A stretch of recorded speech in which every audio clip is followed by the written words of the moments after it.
عمرك سألت نفسك ليه لما بدخل على جوجل اكتب مثلا طريقة عمل الدايت في رمضان وادوس انتر، ليه بتبتدي تظهر لي نتائج بحث دونا عن غيرها؟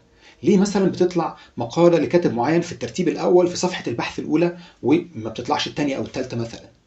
عشان نعرف الإجابة دي لازم نعرف عن إن في حاجة اسمها السيو Search Engine Optimization، اللي هو علم وفن. Search Engine Optimization هو علم وفن بنبتدي بيه إن إحنا نخاطب محركات البحث لنقنعها إن المحتوى اللي إحنا بنكتبه أو اللي إحنا بننشره على الويب هو أفضل حل لمشاكل الجمهور في مجال معين.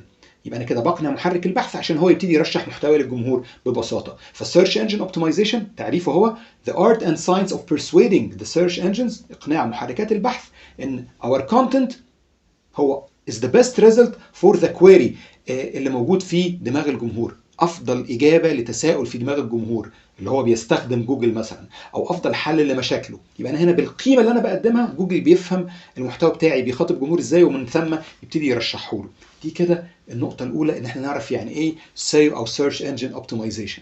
طيب عشان نعرف ده بيتم ازاي لازم نعرف هي محركات البحث بتشتغل ازاي. بتبتدي تعرف ازاي المحتوى بقى من بعضه يعني، وترتبه وتصنفه وتبتدي تعمل عمليه الترتيب دي والترشيح دي كمان. في عندنا على جوجل حاجه اسمها كرولرز. كرولرز يعني ايه؟ حاجه زي الزواحف، زي العنكبوت كده. هي سوفت وير طبعا، بيبتدي يتصفح او يتفحص، مش يتصفح، يبتدي يتفحص قطعه المحتوى اللي انا نشرتها، صفحه الويب اللي انا نشرتها، ويبتدي يعرف هي بتتكلم عن ايه من خلال انه بيبتدي يتعرف جواها على حاجه اسمها الكيوردز او الكلمات المفتاحيه. الكلمه المفتاحيه دي بقى مستخدمه فين؟ في الرابط، في الصور، في العناوين الرئيسيه، في العناوين الفرعيه.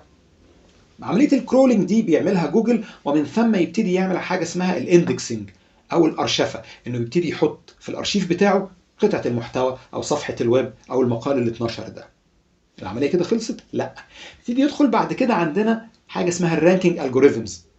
تبتدي تستدعي قطع المحتوى والمقالات وصفحات الويب وترتبها قدام الجمهور بترتيب معين من الذاكره بقى او من الفهرس او من الارشيف ده، اكوردنج لجوده بقى قطعه المحتوى، وازاي استخدمت فيه الكلمات المفتاحيه، وازاي اتحطت الصور، ومقاسات الصور كانت عامله ازاي، والرابط كان بيتضمن الكلمه المفتاحيه، وكان عندي كام كلمه مستخدمه جوه. يعني موضوع كبير جدا بنبتدي ان احنا نتعلمه لما بنعرف يعني ايه SEO او Search Engine Optimization. بس كده احنا عرفنا كيف تفكر محركات البحث ولماذا تزحف هذه الزواحف، وكمان عرفنا يعني ايه SEO او Search Engine Optimization. نيجي بقى للنقطة الثالثة اللي هي طيب هو الكيوردز دي او الكلمات المفتاحية دي هي ايه بالظبط، وهل ليها انواع ولا لا؟ الكلمات المفتاحية هي تعرفها كده ان هي عبارات بتوصف حاجة في دماغ الجمهور بشكل دقيق، وهي بالتالي بتوصف المحتوى بتاعنا قدام الجمهور بهذا الشكل. يعني ايه؟ يعني انا مثلا لو انا دخلت كتبت على جوجل الدايت، معنى كده ان انا عندي كلمه بحث في ذهني انا كجمهور اسمها الدايت، كتبتها على جوجل ودوست انتر، ابتدى جوجل يطلع لي نتائج 1 2 3 وهكذا. بس هو جوجل كانه بيرشح لي المحتوى ده، كانه بيتساءل كده في ذهنه، يعني هو تامر عاوز ايه بالظبط؟ الدايت دلوقتي ولا في رمضان، ولا الدايت الصحيح، ولا الدايت للعليل، ولا الناس اللي عندها سكر، ولا الناس اللي هي مثلا. هو كلمة الدايت دي كلمة عامة. يبقى أنا ممكن أستخدم كلمات بحث عامة، ودي بيكون اسمها الكلمات المفتاحية قصيرة الذيل، اللي هي كعبارة بتكون مكونة من كلمة أو كلمتين كحد أقصى، زي الدايت أو الدايت الصحي. دي كده اسمها short tail keyword، كلمة مفتاحية أو كلمة بحث قصيرة الذيل، وغالبا زي ما قلنا بتكون عامة، فبالتالي هتبتدي تولد لنا في نتائج البحث عدد مهول جدا من نتائج البحث.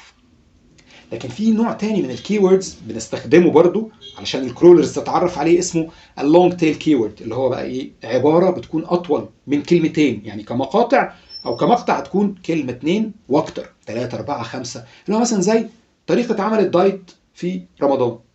الدايت في رمضان هي هنا بقت عباره او كلمه بحث مكونه من 3 كلمات، فجوجل كده فهم بيها ان لما انا بدور كقارئ او كمستخدم او كباحث بدور على الدايت في رمضان بس، مش اي دايت. فبالتالي جوجل بيبتدي يرشح لي نتائج بحث سيرش فوليوم بيكون اقل، لان هو فهم انا بدور عليه بالظبط، مش الدايت عامه، الدايت بتاع رمضان بس. فاكيد هنا النوعين دول واضحين جدا ان في فرق في نتائج البحث اللي طالع منهم، في فرق في عموميتهم او هم محددين ولا لا. دايما بنقول ان المواقع الكبيره هي اللي بتعرف تتصدر، ما احنا قلنا بقى احنا عايزين نتصدر بمحتوانا ومحركات البحث. المواقع الكبيره هي اللي بتعرف تتصدر بكلمات البحث قصيره الذيل. لكن عايزين نتصدر واحنا لسه موقع جديد او ناشئ او تدوينه لسه جديده نازله على موقع الكتروني جديد او مدونه جديده، ننافس بيه كلمه مفتاحيه او نستخدم كلمه مفتاحيه طويله الذيل اللي هي 3 كلمات واكتر.